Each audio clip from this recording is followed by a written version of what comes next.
کہ کفر و شرک کی بخشش نہیں ہوگی۔ اس لیے زمین بھر کر سونا دیں یا زمین بھر کر چاندی دیں اور مال و متاع جتنا بھی دیں، لیکن ہرگز یہ ساری چیزیں قبول نہ کی جائیں۔ یہ کتنی اہم چیز ہے، یہ اتنی اہم چیز ہمیں اور آپ کو وراثتاً مل گئی۔ ہم اور آپ مومن کے گھر میں، مسلم کے گھر میں پیدا ہو گئے، ہمیں اس کے لیے بہت زیادہ پریشانی اٹھانی نہ پڑی اور بہت زیادہ پریشان ہونا نہ پڑا۔ یوں ہی ہمیں اور آپ کو بغیر طلب کے یہ نعمت مل گئی ہے، اس لیے قدر نہیں ہے، قدر کرنے کی ضرورت ہے۔ ہمیں اور آپ کو اس کی فکر کرنے کی ضرورت ہے کہ ہمارا ایمان کس طرح باقی رہ سکے، ہم کیسے مومن رہ سکیں۔ حالات کتنے بد سے بدتر ہوتے چلے جا رہے ہیں۔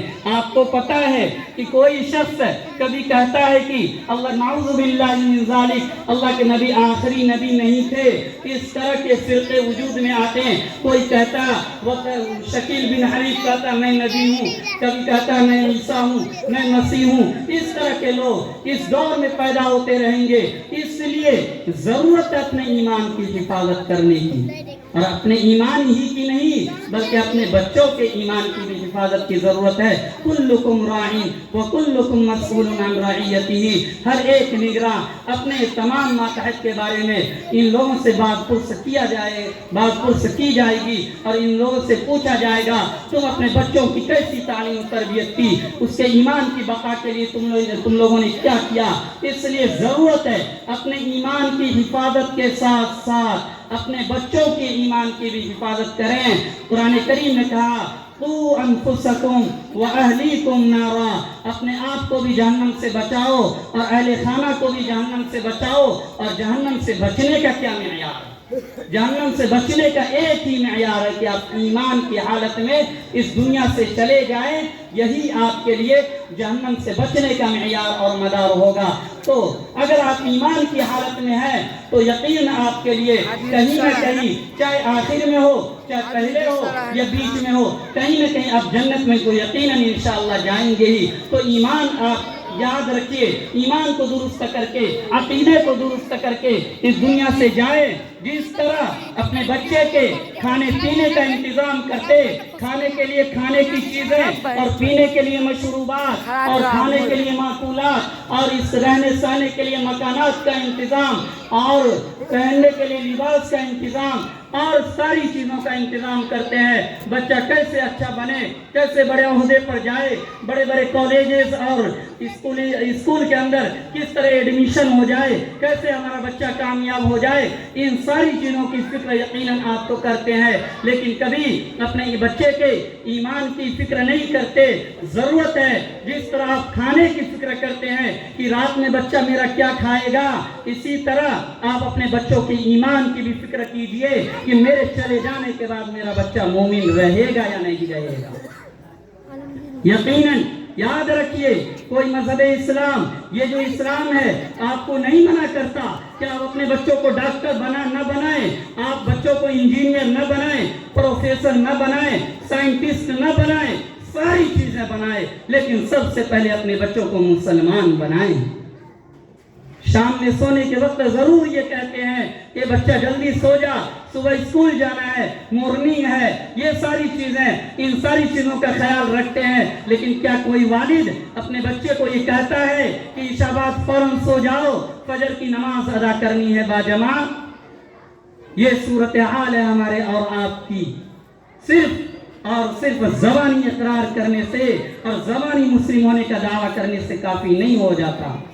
اس لیے قرآن کریم نے کہا وَالْعَصْرِ إِنَّ الْإِنسَانَ لَفِي خُسْرٍ إِلَّا الَّذِينَ آمَنُوا وَعَمِلُوا الصَّالِحَاتِ وَتَوَاصَوْا بِالْحَقِّ، ایمان لائیں اور اعمال صالحہ کریں، پھر اس کے بعد جنت ملے گی، اس کے بعد جنت میں جائیں گے اور اس کے بعد وہاں جنت کی ساری نعمتیں آپ کو میسر ہوں گی۔ لیکن ضرورت ہے پہلے ایمان کی حفاظت کی۔ ایمان کی حفاظت کے لیے سب سے پہلے اس کا واحد راستہ یہی ہے کہ اپنے بچوں کو سب سے پہلے اسلامی تعلیم دیں۔ اسلامی تعلیم کے بعد ہی بچے کو اسکول اور کالجز میں بھیجیں، ورنہ یاد رکھیے آپ کا بچہ 5 سال 6 سال کا ہوتا ہے، آپ اسکول اور کالج میں بھیجتے ہیں اور صبح صبح نہ معلوم کون کون سا ترانہ پڑھایا جاتا اور کس طرح کی باتیں بتائی جاتی اور بچے کا ذہن کیسے خراب کیا جاتا آپ کو نہیں معلوم ہے۔ اس لیے سب سے پہلے اپنے بچے کے اوپر آپ اعتماد کریں کہ اب میرا بچہ مومن ہو چکا ہے، اب میرا بچہ مسلمان ہو چکا ہے، اب کسی کے جھانسے میں نہیں آنے والا، کسی کے مکر و فریب میں میرا بچہ نہیں آ سکتا۔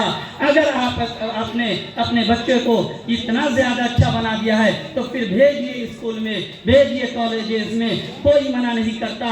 نہیں تو پھر اگر آپ بچے کو یوں ہی 5 سال یا 6 سال کا ہوا اور گاڑی آئی اور آپ نے بیٹھا دیا اور صبح صبح جانے کے بعد جو وہاں ترانہ پڑھایا جاتا وہ اسلام کے خلاف، مسلمانوں کے خلاف، ہمارے عقیدے کے خلاف، قرآن و حدیث کے خلاف یہ ساری چیزیں پڑھائی جاتی ہے، تو پھر کیسے آپ کا بچہ مومن اور مسلم رہ سکتا ہے؟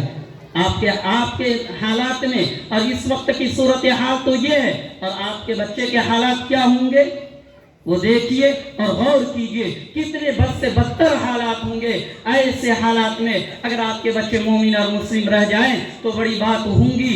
اس لیے اپنے بچے کو مسلمان اور مومن بنانے کی فکر کرنی چاہیے۔ ہم اور آپ جب مومن اور مسلم بن چکے تو اب اللہ تعالیٰ کے احکام اور شرائع کے اوپر عمل کرنے کی ضرورت ہے۔ اللہ تعالیٰ کے احکام کیا ہے، احکام کے مقاصد اور اسرار و شریعت کو سمجھنے کے بعد قرآن کریم کے پڑھنے میں، نماز پڑھنے میں مزہ آتا۔ قرآن کریم میں بھی بہت سارے مقامات پر اسرار شریعت کو بیان کر دیا گیا ہے، یعنی کون سی عبادت کیوں کرتے ہیں۔ یہ آج جو دور ہے یہ عقلانیت کا دور ہے، یعنی لوگ شریعت کو عقل کی ترازو میں تولنا چاہتے ہیں کہ نماز پڑھنے کا کیا فائدہ، زکوٰۃ دینے کا کیا فائدہ، حج کیوں کرتے ہیں، روزے کیوں رکھتے ہیں، یا وضو کے اندر 4 ہی فرائض کیوں ہے۔ اس طرح کے سوالات ہوتے ہیں۔ ضرورت ہے اس طرح کے سوالات کو حل کرنے کے لیے آپ اپنے ائمہ سے رابطہ کریں، اپنے علماء سے رابطہ کریں اور جڑ کر کے رہیں۔ یہ ساری چیزیں آپ کی شریعت کے اندر ہے۔ یقیناً یہ شریعت ہے ہمیشہ کے لیے، ایسا نہیں ہے کہ اس کے اندر کوئی سوال ایسا بھی ہو دنیا کے اندر جس کا جواب ہمارے علماء نہ دیں، ہماری شریعت نہ دیں۔ یقیناً سارے سوالوں کے جوابات قرآن و احادیث کے اندر ہیں۔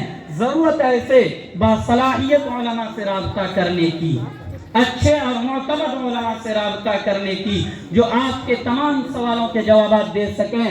جیسا کہ قرآن کریم کی چند آیتوں کی طرف اشارہ کرتا ہوں۔ قرآن کریم نے کہا ان الصلاۃ تنہی عن الفحشاء والمنکر، پہلے فرمایا اقیموا الصلاۃ وآتوا الزکاۃ، نماز پڑھو اور زکوٰۃ ادا کرو۔ پھر فرمایا اس کی حکمت کیا ہے، نماز کیوں پڑھیں، فرمایا ان الصلاۃ تنہی عن الفحشاء والمنکر، کہ نماز بے حیائی اور بری باتوں سے روکتی ہے، اس لیے نماز پڑھو۔ تو نماز پڑھنے کا یہ فائدہ ہے، اس لیے ہمیں اور آپ کو نماز پڑھنے کی ضرورت ہے۔ کتب علیکم الصیام کما کتب علی الذین من قبلکم لعلکم تتقون، روزہ رکھنے کا حکم آیا اور اس کی علت خود اللہ تعالیٰ نے فرمایا لعلکم تتقون، تاکہ تم متقی اور پرہیزگار بن جاؤ، یعنی روزہ رکھو گے تو متقی اور پرہیزگار بن جاؤ گے۔ رمضان میں جب تم حلال چیزوں سے رک سکتے ہو، یعنی کھانے اور پینے سے رک سکتے ہو جو کہ تمہارے لیے حلال چیزیں ہیں، تو تم حرام سے کیوں نہیں بچ سکتے؟ یقیناً حرام سے بھی بچ سکتے ہیں، ہم اور آپ غلط چیزوں سے بھی بچ سکتے ہیں۔ اور غلط کے اندر یہ بہت ہی بڑا وسیع لفظ ہے، غلط کے اندر ساری چیزیں ہیں۔ آپ کا وقت کہاں برباد ہو رہا ہے، آپ کا مال کہاں برباد ہو رہا ہے، آپ کی عمر کہاں برباد ہو رہی، آپ کے دوست و احباب کیسے ہیں، آپ کا رہن سہن کیسا ہے، آپ کے مال و دولت کیسی ہے، آپ کس طرح کما رہے ہیں، یہ ساری چیزیں آ جاتی ہے کہ غلط چیزوں سے آپ بچ سکتے ہیں، جس طرح کہ آپ رمضان المبارک کے اندر حلال چیزوں سے رکتے ہیں۔ تو یہ مادہ ہے آپ کے اندر کہ آپ بچ سکتے ہیں، ضرورت ہے بچنے کی۔ اسی طرح اس لیے اللہ تبارک و تعالیٰ نے اس مذہب اسلام کی جو مقاصد ہے ان مقاصد میں سب سے پہلے دین کی حفاظت کو پیش کیا کہ حفظ الدین، دین کی حفاظت ضروری ہے۔ ان الدین عند اللہ الاسلام، کہ دین جو ہے یہ مذہب اسلامی اللہ تعالیٰ کے نزدیک محبوب اور پسندیدہ ہے۔ اس کے بعد فرمایا کہ حفظ النفس، نفس کی حفاظت ضروری ہے۔ قرآن کریم نے کہا من قتل نفسا بغیر نفس او فساد فی الارض فکأنما قتل الناس جميعا، جس نے کسی جان کو بغیر گناہ کے، بغیر جرم کے قتل کر دیا تو گویا اس نے پوری انسانیت کو قتل کر ڈالا۔ ایسے نہیں ہے کسی شخص کی جان کو ختم کر دینا اور قتل کر دینا۔ قرآن کریم نے کہا وَلَقَدْ كَرَّمْنَا بَنِي آدم، ہم نے بنی آدم کو بڑی شرافت عطا کی، بڑی عزت عطا کی، اور فرمایا لا تقتلوا النفس التي حرم اللہ الا بالحق، کسی بھی جان کو قتل نہ کیا جائے الا یہ کہ حق طریقے سے۔ حق طریقہ یہی ہے کہ اگر وہ کسی کو قتل کیا ہے تو بدلے میں اسے قتل کیا جا سکتا ہے۔ یہی اسلام کا ایک قانون ہے، جزاء سیئۃ سیئۃ مثلھا، کہ برائی کا بدلہ برائی سے دیا جا سکتا ہے، اگر لیکن عفو درگزر کر لیا جائے، دیگر احکامات کے اندر عفو درگزر سے کام لیا جائے تو لیا جا سکتا ہے۔ اگر یہی رول فالو کیا جائے، یہی اسلام کا قانون نافذ کیا جائے تو آج جو ملک ہندوستان کے اندر جو کرپشن ہے، جو یہ فساد ہے، اور راتوں دن آپ سنتے رہتے ہیں کہ کوئی کسی کو قتل کرتا اور اس کی جان کو ختم کر دیتا، مار دیتا، چلتے پھرتے دن دہاڑے روڈ کے اوپر چلتے پھرتے قتل کر دیتا، یہ اس طرح کے فسادات کیوں پیش آ رہے ہیں؟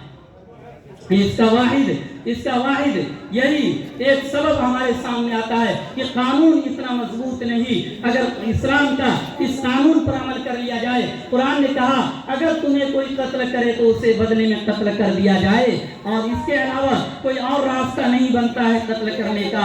اگر کوئی قتل کرے گا تو اسے اگر چوراہے پر تمام لوگوں کے سامنے برسر عام قتل کر دیا جائے تو پھر یاد رکھیے کوئی بھی قاتل کبھی بھی کسی کو قتل کرنے کے لیے پہلے سوچے گا کہ میرا بھی حشر یہی ہوگا، اور میرے بال بچے کا کیا ہوگا، اور میرا کیا ہوگا، میری زندگی کا کیا ہوگا، میری جائیداد کا کیا ہوگا۔ اس سے ساری چیزیں ختم ہو جائیں گی۔ اور اسی طرح عقل کی حفاظت بھی ضروری ہے، اور عقل کی حفاظت کے اندر شراب بہت بڑی چیز ہے۔ اس لیے میرے نوجوان بھائیوں، شراب نشہ آور چیز جتنی ہے ان ساری چیزوں سے حفاظت کی ضرورت ہے۔ کسی شراب کی بنیاد پر ہماری عقل خراب ہوتی اور اس کے بعد اخلاق برباد ہوتا، گھر کے نظام خراب ہوتے ہیں۔ یہ بھی جتنی بھی چیزیں یعنی جو بھی نشہ آور چیزیں ہیں، مجھے سے زیادہ آپ نوجوان زیادہ جانتے ہیں کہ نشہ آور چیزیں کون کون سی چیزیں ہیں۔ ان ساری چیزوں سے ہمیں بچنے کی ضرورت ہے۔ اللہ تعالیٰ ان تمام کہی ہوئی باتوں پر عمل کرنے کی توفیق عطا فرمائے۔ اور آخر میں اہل محلہ کا اور پورے اس محلے والے اور گاؤں والوں کا شکر گزار ہوں، بالخصوص جناب شبیر صاحب کا اور ان کے جتنے بھی معاون اور مددگار لوگ رہے اور جو بھی لوگ اس کے اندر ہاتھ بٹائیں، سارے لوگوں کا میں شکر گزار ہوں کہ آپ لوگوں کی ایمانی حمیت ہے اور ایمانی قوت ہے اور ایمانی جذبے کی بنیاد پر آپ لوگوں نے علماء کو جمع کیا اور دین کی مجلس کو قائم کیا۔ یہ دین کی مجلس آپ لوگوں کی جد و جہد اور آپ ہی لوگوں کی کوشش کے نتیجے میں آج یہ مجمع جمع ہوا ہے، اس لیے میں تمام حضرات کا شکر گزار ہوں۔ وآخر دعوانا الحمدللہ رب العالمین۔